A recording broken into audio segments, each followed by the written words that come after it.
తమిళ super star Vijay కు Tollywood star హీరోయిన్లు కాజల్ అగర్వాల్, సమంతలతో మంచి ఈక్వేషన్ ఉంది.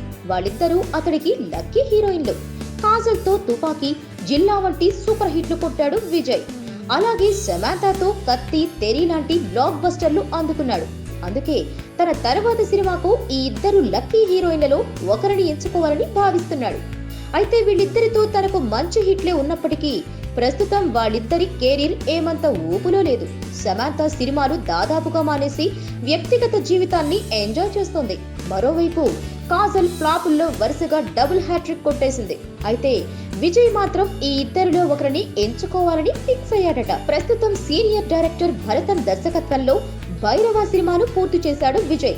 అతడికిది 60వ సినిమా కావడం విశేషం. ఈ చిత్రం సంక్రాంతికి ప్రేక్షకుల ముందుకొస్తోంది. దీని తర్వాత తనకు తెరి లాంటి బ్లాక్ బస్టర్ ఇచ్చిన అట్లీ దర్శకత్వంలోనే సినిమా చేయనున్నాడు విజయ్. ఈ చిత్రానికి మన star writer Vijayendra Prasad script సమకూరుస్తుండడం విశేషం. ఈ చిత్రానికి దేవిశ్రీ ప్రసాద్ సంగీతాన్ని అందించే అవకాశాలున్నాయి. వచ్చే నెలలోనే ఈ సినిమా సెట్స్ మీదకి వెళ్లే అవకాశం ఉంది. మరి జనవరి నెలాఖరులోనే ఎంగేజ్మెంట్ చేసుకోబోతున్న సమంత ఈ సినిమాకు హీరోయిన్ ఆఫర్ ఇస్తే ఒప్పుకుంటుందో లేదో చూడాలి. Please subscribe. Hi, it's me Purna. Please subscribe.